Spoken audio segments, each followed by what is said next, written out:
so wanna leave.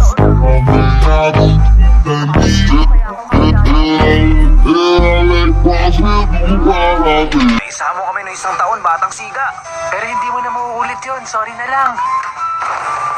Binabati ko kayong lahat. Ang gagawin ninyo para sa unang exam, habang may 2 oras pa bago magtanghalian, kailangan makatalo kayo ng 5 kalahok bago yun. Sa oras na may sarako ang pinto, magsimula na kayo.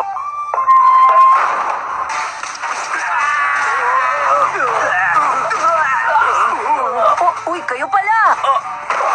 Parang ayoko na subukan mag-hunter exam sa susunod. 1 oras at kalahati at 1 pa lang ang nakatapos? Ano ba nangyari sa kanila? Ayun, natutulog. Ah! Pasensya na, doon ako natagalan sa pangungulekta nito.